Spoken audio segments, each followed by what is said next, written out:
Bienvenidos, bienvenidas. Esto es Desde Marpla en una nueva edición. Hoy con Rocío García, dirigente del Partido Obrero, nos va a estar acompañando y contando un poco las políticas que vienen llevando adelante en nuestra ciudad y la visión general sobre la situación que estamos atravesando en el país. El gobierno acaba de realizar un acuerdo con el FMI, bastante polémico, se van a desembolsar 20.000 millones nuevamente. ¿Cuál es la visión del Partido Obrero en el Frente de Izquierda frente a esta nueva situación? Bueno, hemos rechazado el acuerdo con el FMI, es decir, no es algo nuevo, y particularmente porque la situación del gobierno es una situación muy compleja.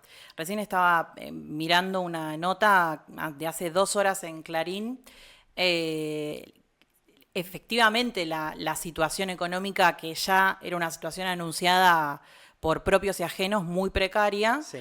está en la cornisa, digamos, un desembolso que no llega o que no reúne las condiciones el Fondo Monetario para efectivamente desembolsarlo con el gobierno, porque el plan económico de patinarse las reservas del Banco Central para mantener el planchado, la brecha del dólar, Sí. ya llega a su fin.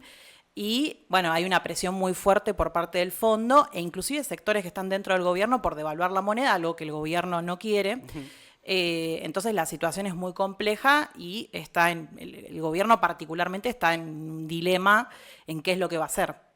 Bien, sí, es una situación bastante, se lo ve como entre la espada y la pared al gobierno, ¿no? Un poco la presión desde afuera y otro poco la presión que hay en las calles. Venimos de un marzo bastante caliente, en el 8, el 24, los jubilados. Contame un poco cómo vieron ustedes esa situación, cómo estuvieron participando. Mira, la situación económica no se puede analizar por fuera del clima popular. Si se quiere, estas movilizaciones que vos decís, inclusive tomando desde el 1 de febrero para acá, Sí, fueron una respuesta que no estaba en los planes del gobierno, inclusive contrastan con la respuesta popular del año pasado a la altura de junio con la sí, lucha de la ley Bases. Es bien, decir, el 1 de febrero se abrió un canal que, si bien fue para repudiar los dichos del gobierno en Davos, fue una movilización que recogió todos los reclamos y el repudio popular. Después tuvimos el 8 de marzo, que fue sí. una movilización masiva, la respuesta en las calles frente a la represión de los jubilados, que sin duda marcó una situación distinta en la que están, si bien los trabajadores intervienen de forma muy atomizada, muy acotada, producto de que los sindicatos están Sí. ausentes de esas convocatorias y de esas luchas en las calles.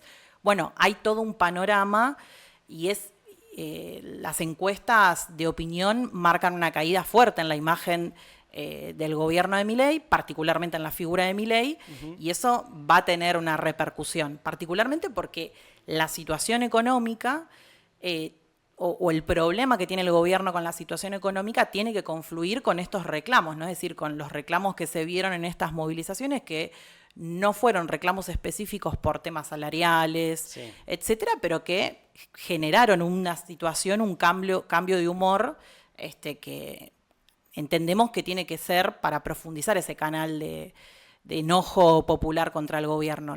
Vos vas a la calle y haces algún volanteo, nosotros desde el Sí. Partido Obrero hacemos alguna actividad y la preocupación es cuándo se va Milei. Ah, pero fuerte. Y hay una preocupación genuina, es decir, es un gobierno que no solamente reprime a los jubilados, sino que los mata de hambre. Es un gobierno completamente reaccionario, es decir, venimos un 24 de marzo que fue masivo, Sí. el más masivo de los últimos 20 años, fue el 24 de marzo pasado.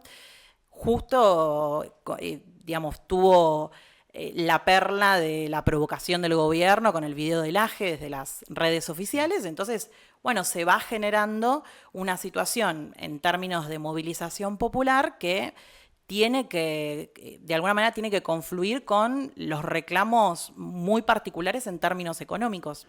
Bien, ¿y cómo viste la nota que hizo Caló, hablando de los reclamos populares, con Gelatina, ahí cuando anunció, bueno, el paro todavía sin fecha, creo? Mira, el paro Ah, tiene bien, fecha para el 10 de abril. eh, sin duda, justamente la situación en la que se encuentra el gobierno, una situación compleja en términos económicos y políticos, Sí. también afecta a todo el arco de la burocracia sindical en general. Porque la estrategia de la burocracia sindical, de las conducciones sindicales, inclusive de las salas, de todas las salas de los sindicatos de la CGT, Sí. se ve frente a una presión, ¿no? Es decir, un reclamo popular muy genuino de dónde está la CGT. Es decir, Claro. bueno, veía inclusive en distintas entrevistas, Sí, sí. todo el mundo plantea que es el cántico dentro de fuera Milei, fuera Bullrich, y dónde está la CGT es lo que más se canta los últimos meses en la calle. Entonces responde a una presión y lógicamente que es una estrategia que pretende descomprimir, es decir, que ese paro pretende ser, lo dijo quien representa la fraternidad, que iba a ser un paro para descomprimir, que tenían que hacerlo efectivamente para que no se genere una crisis por abajo entre los trabajadores. Entonces, bueno, ese paro o el paro, la jornada de lucha, el plan de lucha Sí. que anuncia la CGT, las distintas conducciones sindicales, hay que llenarlas con una movilización independiente en la calle y, por supuesto, trabajar en la dirección para que ese paro sea un paro activo. Bien, o sea que ustedes van a adherir al paro y en el marco de él, digamos, a tratar de movilizar, están en esa Mirá, línea. específicamente la cuestión del paro aparentemente está planteado que habría una movilización el día 9 de abril, Bien, que va a confluir con la ronda de los jubilados de todos los miércoles. bien, La CGT está en un problema, porque si venimos de diferentes movilizaciones que, si bien no han sido movilizaciones extremadamente masivas, tuvieron una penetración en el imaginario popular, en el enojo y demás, es decir, lo de los jubilados y la convocatoria de los hinchas expresa que ya ese reclamo empieza a ser un reclamo popular, claro, no un reclamo de un sector, es decir, o inclusive de cierto activismo. claro. Entonces hay que trabajar para que esa movilización sea nuevamente masiva. Y que el 10 efectivamente se garantice el paro. Los últimos paros de la CGT fueron paros que no estuvieron garantizados en los lugares de trabajo. Entonces, ese descontento que se expresa en las movilizaciones del 1 de febrero, del 8 de marzo, del 24 y en las distintas instancias de movilización en la calle, tiene que trasladarse hacia los lugares de trabajo, con asambleas, iniciativas y demás que puedan preparar el paro del 10, la movilización del 9 y que efectivamente sea un paro contundente que pueda golpear al gobierno porque están las condiciones para hacerlo. Bien, bueno. Ahora vamos a cambiar de frente, Dale. como si estuviéramos jugando al fútbol, y vamos a charlar un poquito de vos. Contale a la audiencia, ¿quién es Rocío cuando no está militando? Cuando no está en este rol de dirigente del partido. Raro hablar de uno mismo. Pero, no, bueno, yo tengo 34 años, tengo 2 hijos, soy docente, trabajo en escuela y en jardín. Ajá. Milito mucho. Y bueno, me gusta hacer un montón de cosas, qué sé yo, paso mucho tiempo con mis amigos.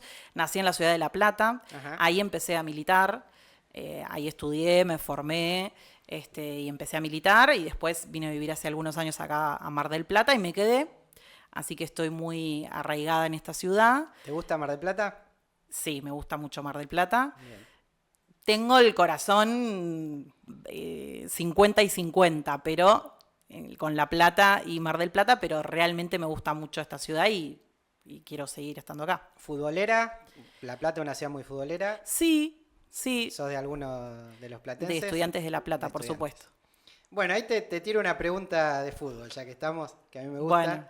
No, viste que está todo el tema de las sociedades anónimas, lo de Foster Gillett, que había hecho el acuerdo con Verón, o intentó. Eso, vos como hincha, ¿cómo lo viste? ¿Lo seguiste? Mirá, no lo seguí bien. con detenimiento, pero lógicamente nosotros, no solamente como parte de una organización política, sino como hincha también de un club, defendemos, no estamos a favor de las privatizaciones de los clubes y particularmente dentro de Estudiantes de La Plata ha habido mucho ruido alrededor de esa situación. E inclusive se han abierto diferentes reagrupamientos hacia el interior de los hinchas y demás, que no solamente están en contra y batallan con esto, sino que al mismo tiempo la cuestión de los jubilados ha, si se quiere, Claro. mostrado un poco la composición de las hinchadas, ¿no? Es decir, por fuera de las conducciones, de las direcciones, e inclusive de las propias barras, Sí, sí. han mostrado el componente social y el carácter de clase de los hinchas, y bueno, eso tiene que ver también con la defensa de los clubes. Bien, bueno, interesante, ¿eh? Sí, la verdad que con el fútbol se viene dando un proceso distinto, por lo menos a lo que venía pasando en los últimos años. Sí, es interesante lo del fútbol, porque vuelvo a lo de los jubilados, porque el tema de la repercusión que tuvo el tema en las hinchadas en particular, inclusive en clubes es decir, con mucha sangre de barrio, es decir, por ejemplo, en La Matanza, Almirante Brown, Sí. es decir, La Ferrere, diferentes clubes que tienen un componente social de gente muy laburante que sigue a los clubes.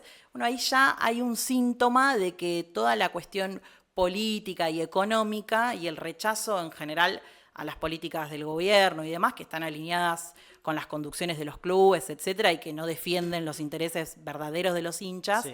ahí ya muestra que ese componente, es decir, cuando algo llega a la cancha, Claro. hay otra situación, hay otro clima, ¿no? Es decir, pareciera que la cancha o los partidos de fútbol están en una burbuja, bueno, no sucede o no está sucediendo esto.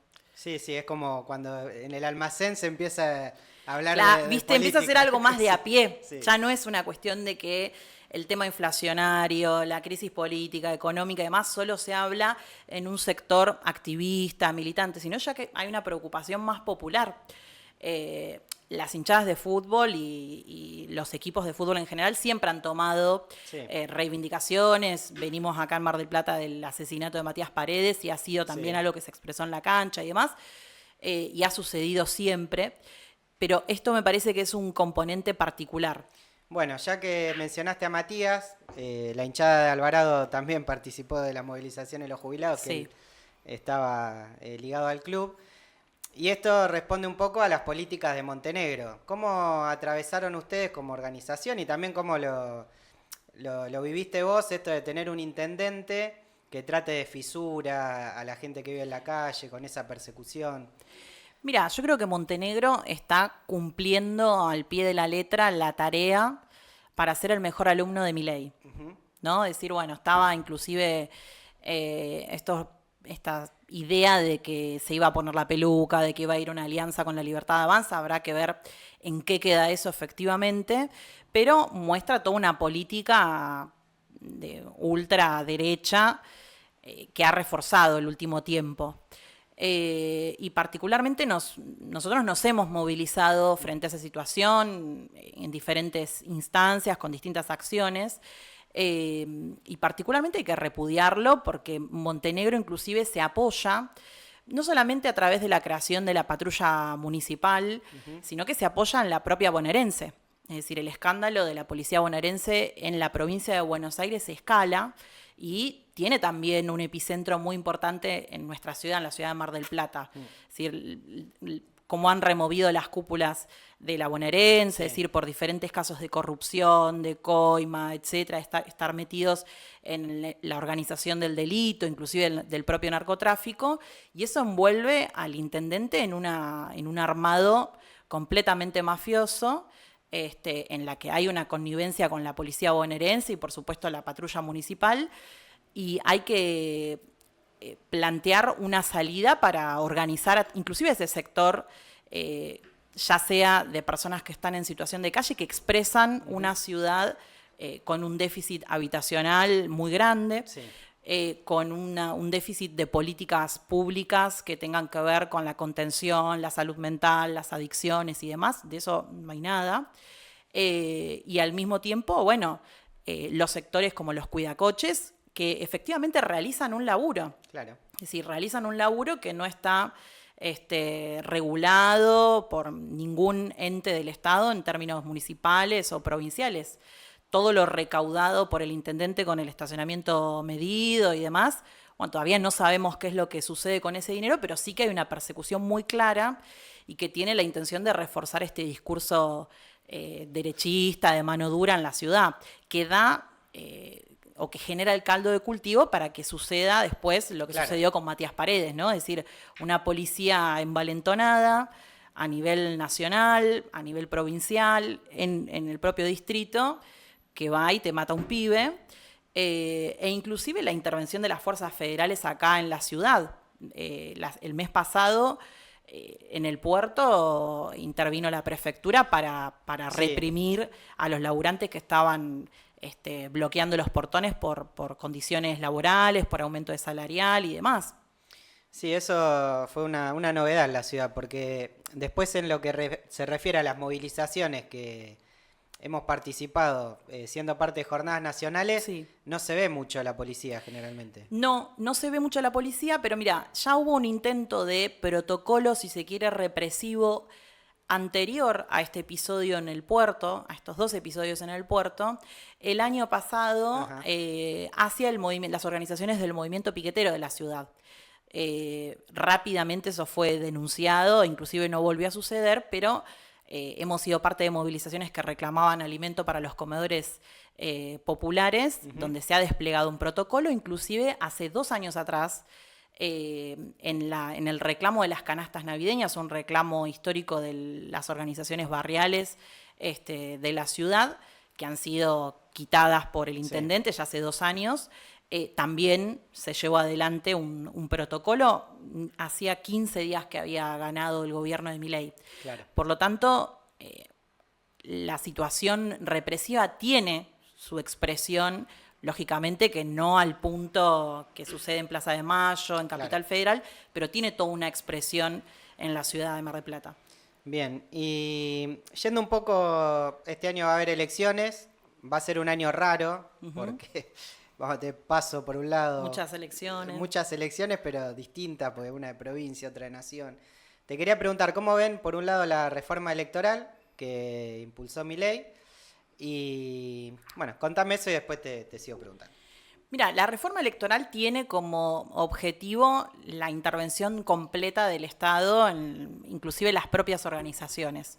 Nosotros lo hemos denunciado como parte también de un ataque a la izquierda en general. Y la hemos rechazado.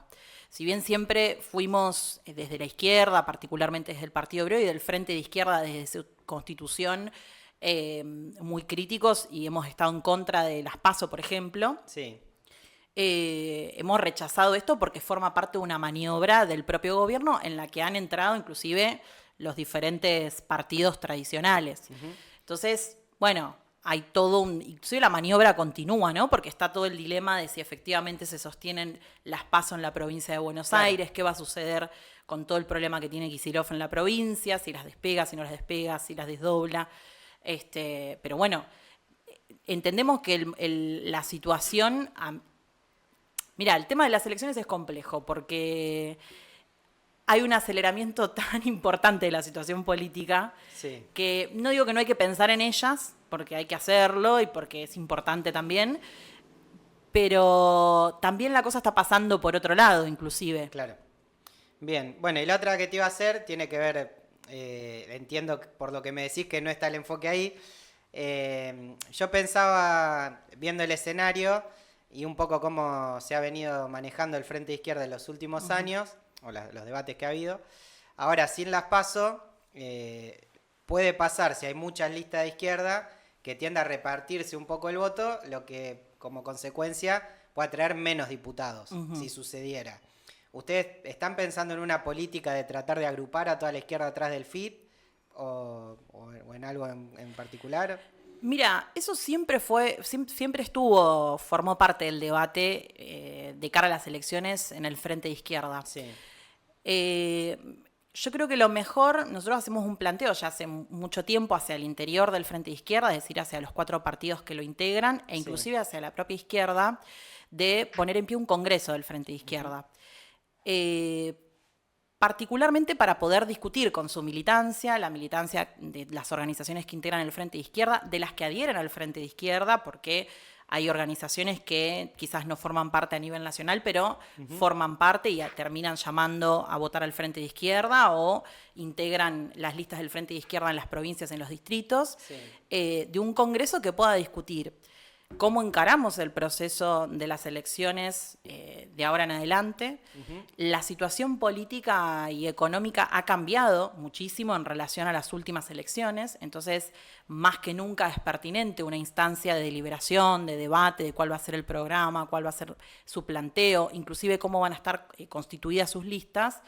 Y particularmente sería una instancia para reagrupar a todo el activismo que se referencia con el Frente de Izquierda, que lucha con el Frente de Izquierda, que lucha con la izquierda en general, y con las fuerzas políticas que quieran integrar el Frente de Izquierda y que estén dispuestas a llevar un programa común para enfrentar en las próximas elecciones al gobierno. Bien, bueno, es interesante esto que planteás, porque la realidad es que hay un montón de gente que, o sea, el Frente de Izquierda está siempre en la calle, y hay un montón de gente que, aunque no sea del Frente de Izquierda, termina con el FIT por la propia realidad de los otros partidos que no están. Esos sectores progresistas, que generalmente son los que con los que se comparten los movimientos o algunas luchas, a veces terminan siempre votando después al peronismo. ¿Ustedes cómo piensan el diálogo con ese sector como para que de una vez, digamos, den el paso a la izquierda? Mira, es el debate de todas las elecciones, inclusive de la situación cotidiana en general. El desencanto con las distintas variantes del peronismo es muy grande. Sí. Inclusive es esto, es decir, sucede que en la calle todo el activismo, los luchadores, los laburantes, tienen una referencia hacia el Frente de Izquierda, hacia la izquierda, las organizaciones que estamos ahí luchando. Es importante tener un debate con todo ese sector porque nosotros ya vimos esta situación en diferentes instancias, en diferentes elecciones. Y tuvimos resultados que llevaron hasta donde estamos hoy. Es decir, bueno, el gobierno de Alberto Fernández nos trajo finalmente a Milei. Entonces, la situación actual también es parte o es consecuencia de diferentes gobiernos, de sucesivos gobiernos que han fracasado políticamente. Y de eso hay una conciencia en un sector. Hay una conciencia que es clave, que es muy grande y por algo también hay tantos debates hacia el interior de la izquierda y del propio peronismo y del kirchnerismo y de sus diferentes variantes que hoy tienen una crisis despampanante, es decir, que ahí aparece una fragmentación de todos los colores y que no encuentra una salida, es decir, que no se ofrece hoy una salida. Hoy leía algunas declaraciones de diferentes referentes de ATE, que vienen de hacer el paro ayer, Sí. Y planteaban esto, es decir, bueno, la estrategia es llegar al 2027 Claro. Para poder sacar al gobierno en las elecciones. ¿No? Es decir, toda una política que está en las antípodas de profundizar la movilización popular, de que el paro del 9 sea un paro activo, de que haya un plan de lucha, asambleas en los lugares de trabajo y demás, de que confluyan cada una de las luchas y los reclamos. Bueno, eso es lo que hay que salir a discutir con todo ese sector que hoy aparece desencantado y que tiene una referencia en la izquierda para poner finalmente al Frente de Izquierda como una alternativa real, ¿no? Es decir, no solamente como un frente electoral que interviene en las elecciones, eso es cierto, y que tiene un capital de votos, de activismo, de simpatizantes y de apoyo muy importante, que no lo podemos rifar en una situación de crisis de los partidos tradicionales y mucho menos en la situación en la que se encuentran hoy los trabajadores y por supuesto abonar a que esa campaña, inclusive la propia campaña por el Congreso del Frente de Izquierda sirva para reagrupar a los sectores que están luchando. Bien, bueno, interesante. Vos ahí mencionabas la estrategia de un sector del peronismo que es la espera, o sea, llegar al 2027. Moreno, que ha estado acá en el canal, plantea el juicio político a Milei. Te quería preguntar cómo ves esa salida y que nos cuentes también un poco el fuera Milei, que la campaña que vienen llevando adelante ustedes hace ya varios meses. Sí, mira, nosotros planteamos el juicio político a Milei. Lo planteamos fuertemente después del escándalo con las criptomonedas. Sí.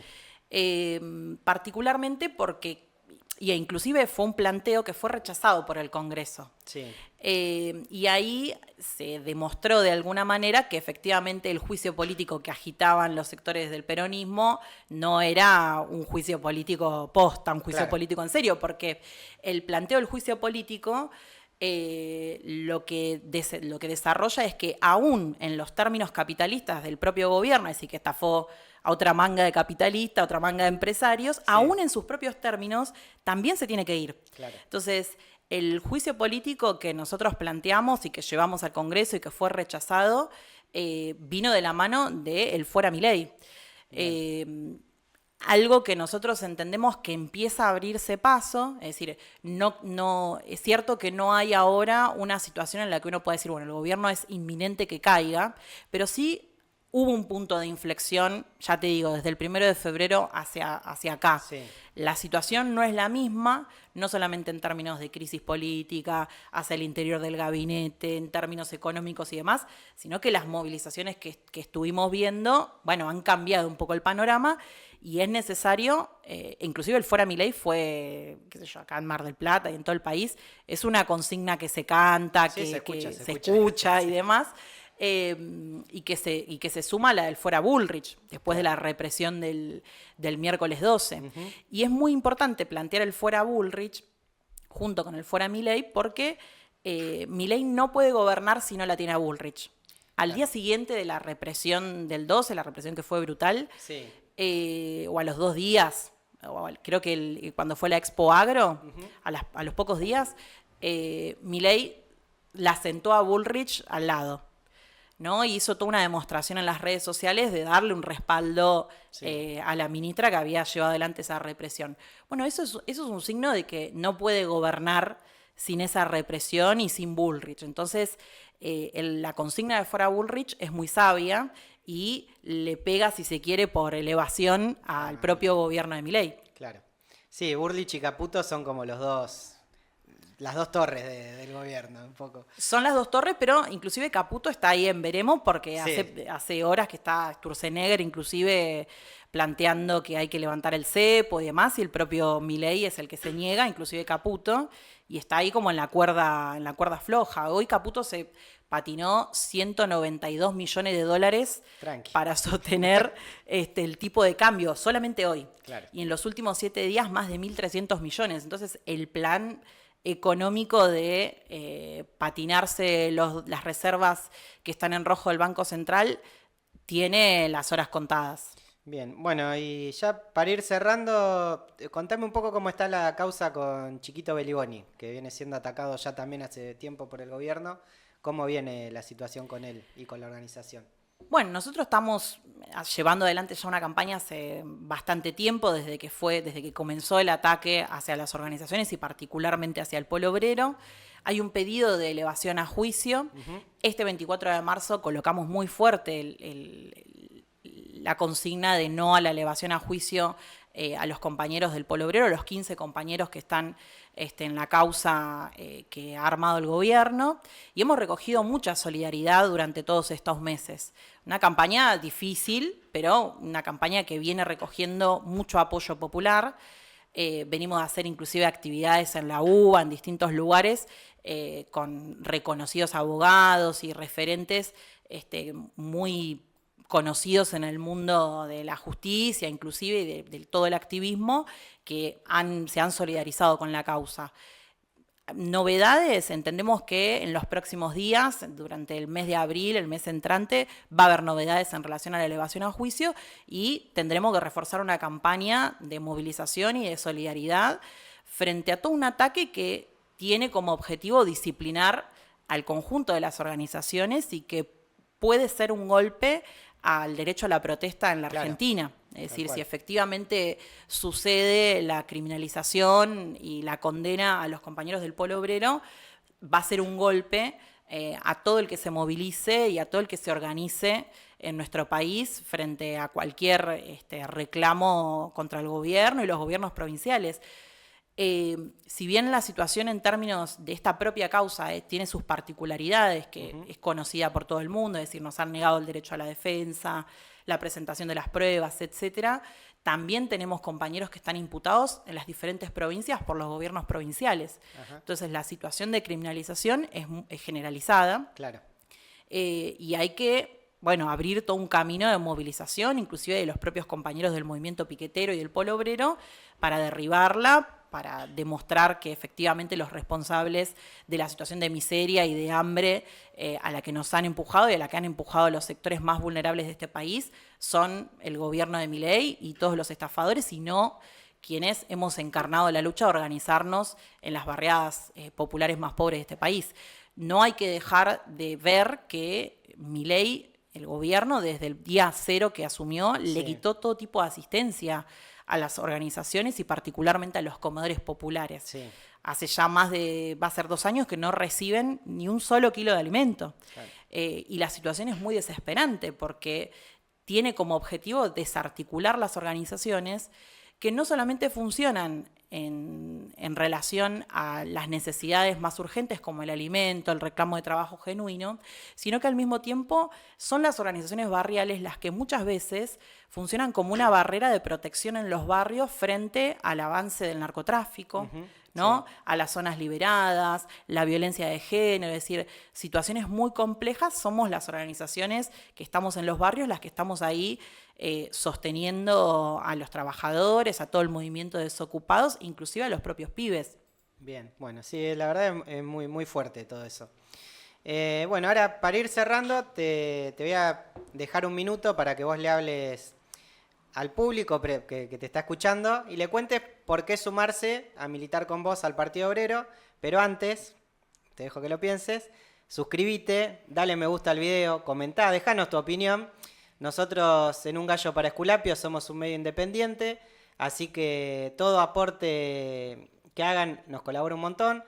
Si quieren hacerlo en forma de pesos, pueden hacerlo a ungallo.mdp y si no, difundiendo el canal también nos ayudan un montón.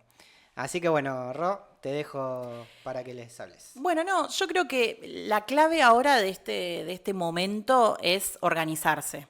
Es decir, cómo nos organizamos en los lugares de trabajo, en los lugares de estudio, muy importante en la universidad y en los colegios, frente a toda una avanzada por parte del gobierno y los diferentes sectores contra la educación pública en general, contra la ESI, por ejemplo, en particular, en las escuelas secundarias, entre la docencia y demás.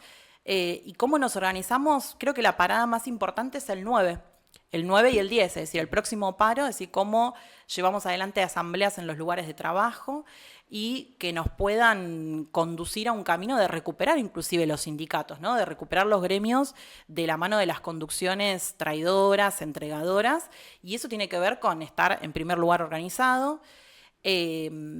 Para eso estamos trabajando arduamente desde el Partido Obrero, tratando de reunir las condiciones necesarias para sacarnos de encima este gobierno. Y bueno, estamos en esa situación, en eso estamos, tratando de reunir las fuerzas para echar a Milei.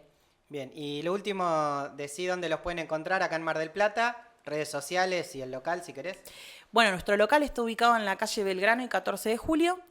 Ahí nomás del centro de la ciudad, y después estamos en Instagram como Partido Obrero MDP, así que nos pueden seguir por ahí y enterarse de todas las novedades. Mañana vamos a estar, si la lluvia nos deja, haciendo diferentes puntos de volanteo en el puerto, en 12 de octubre y Edison por la mañana, en la catedral, ahí en la peatonal a las 5 de la tarde.